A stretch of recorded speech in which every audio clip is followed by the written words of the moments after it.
Imagine the moment when everything stops. Your heart, your breath, the sound of machines around you, and then you're nowhere at all. My name is David, and I'm 88 years old. 23 years ago, I had a stroke while driving home from work. I remember losing control of the car, hitting the guardrail, and then the paramedics tell me I was gone for 4 minutes and 37 seconds before they brought me back. But those 4 minutes changed everything I believed about what comes next. I grew up in a world where you didn't ask questions about death. You went to the funeral. You shook hands with the family. You went home. My mother passed when I was 24. Cancer. I was there when it happened, holding her hand in a hospital room that smelled like antiseptic and flowers people had brought to ease their own discomfort. She just stopped breathing. One moment she was there, the next she wasn't, and I felt robbed of answers, robbed of understanding, robbed of knowing where she'd gone. I spent 47 years as an architect, built hospitals, office buildings, homes, always designing spaces for the living. Never once did I design a space for what comes after. I think I was afraid to. My wife, Margaret, used to tell me I was too practical for my own good.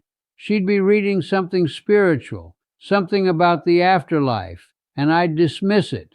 Show me proof, I'd say. Prove it to me with facts and measurements and blueprints. She'd just smile and shake her head.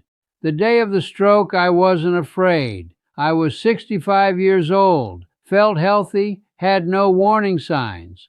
I was driving home to have dinner with Margaret, thinking about work I had to finish that weekend.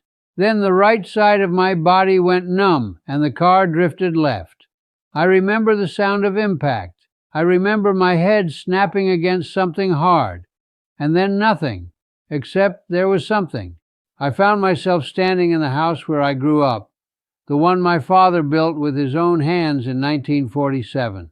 I could see every detail, the blue shutters with the loose hinge on the left side, the gravel driveway where I'd learned to ride a bicycle, the oak tree in the backyard where my brother and I had built a treehouse. Everything was exactly as it had been, but clearer somehow, more real than real. The colors were richer. I could smell the grass and the earth and something like rain coming. My father was sitting on the porch in his old wicker chair. He'd been dead for 31 years. He was younger than I remembered him, or maybe I was finally seeing him the way he really was. Not tired the way he was at the end, but at peace. He looked up at me and didn't say anything at first. He just nodded like he'd been expecting me. I walked toward him and I wanted to ask 1,000 questions. How is this possible? Where am I? Is this real? But when I opened my mouth, no words came out. Instead, my father stood up and put his arm around my shoulders the way he used to do when I was a boy and something had frightened me. He guided me around the side of the house, and there was my mother. She was sitting in a garden that didn't exist in real life, full of flowers I'd never seen before, roses and things without names. She was wearing the blue dress she wore for important occasions, the one she saved for church and anniversaries. When she saw me, her face lit up and she stood and came toward me, and I felt something break open in my chest. I tried to speak, and this time the words came. I said, "Mom, I've missed you so much." And she took my hands and she said, "I know, sweetheart, but you're not staying. Not yet. There's still so much you need to do." She pulled me close and I could smell her perfume, the same scent she wore my whole life. And something in me understood that this wasn't a dream. It was more real than anything I'd ever experienced. My father was standing nearby and he was smiling. Not a big smile, just a quiet one. A knowing one. They weren't sad. They weren't desperate to keep me. They were just happy I was there, and they were somehow accepting that I had to leave. There was no pain in that place, no fear. All my life I'd been afraid of dying, afraid of the pain of it, the loss of control, the absolute unknown. But standing there with my parents, I felt completely safe, like I was exactly where I was supposed to be. Then I heard something else. A voice calling my name over and over. A man's voice, urgent, pushing through the peace. My mother squeezed my hands and looked at my father, and he nodded. She said, "That's your time. He's calling you back." I didn't want to go. I wanted to stay in that garden forever. But my mother guided me back toward the house, and my father walked behind us. At the door, my mother turned to me one more time, and she said something I've thought about every single day since. She said, "You'll understand when it's your time. Everyone you've ever loved is waiting. There's no ending here, David. There's only coming home." The garden started to fade. The house faded. The sound of the man's voice got louder and louder. And then I was gasping for air, coughing up blood, and there were hands on my chest and faces above me I didn't recognize. Paramedics, a hospital ceiling, fluorescent lights. I woke up 3 days later. Margaret was beside my bed. The doctors said I was lucky. A massive stroke, they said, shouldn't have survived it. No brain damage, they said, couldn't explain it. Margaret cried when she saw I could move my right side again. She held my face in her hands and asked me where I'd been. What had I seen? I told her everything. The house, my parents, the garden, the peace. She listened to every word, and when I finished, she took my hand and she said, "I believe you. I've always believed you would find your way there." The neurologists had a different explanation. Hallucinations brought on by lack of oxygen. The brain's final desperate attempt to comfort itself as it shuts down. My cardiologist showed me studies, brain scans, theories about how the dying mind creates pleasant scenarios. They were very thorough, very professional, very certain, but here's what I know.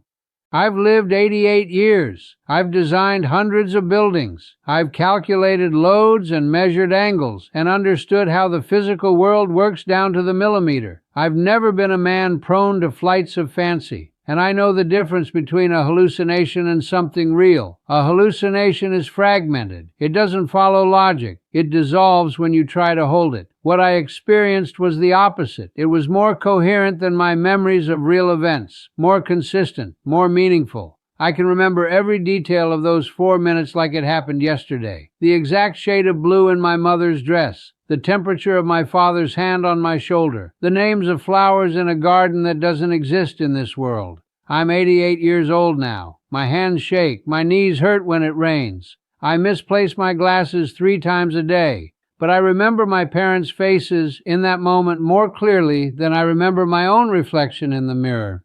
Margaret passed away 5 years ago. Heart attack. She went quickly, the way she would have wanted. I held her hand when it happened, and I wasn't grieving. I was peaceful, because I knew where she was going. I could see it in her face in those last moments. She was relieved. She was recognizing something familiar, something she'd been waiting for.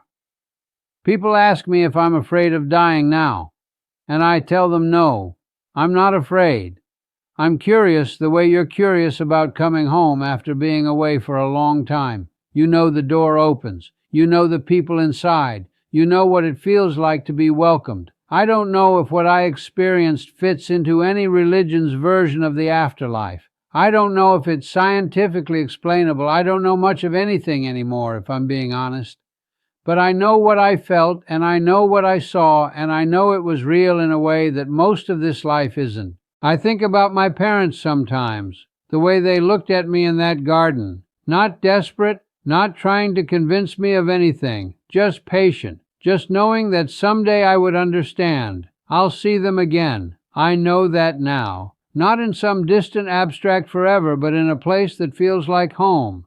Margaret will be there. Everyone I've loved will be there. And this time when I step through that door, I won't be called back. I'll finally get to stay. I'm telling you this because most of us spend our whole lives afraid of the wrong thing. We're afraid of death, but death isn't what we think it is. It's not an ending. It's not a void. It's not something to fear. It's just a door opening. And on the other side of that door is every person who ever loved you, waiting patiently to welcome you home. You don't have to believe me, but someday when your time comes, I hope you'll remember this. I hope you'll remember that you're not disappearing into nothing. You're just finally going home. And everyone you've ever lost is already there, waiting for you to arrive. That's what I saw when I died for 4 minutes and 37 seconds. Not an ending, just a beginning.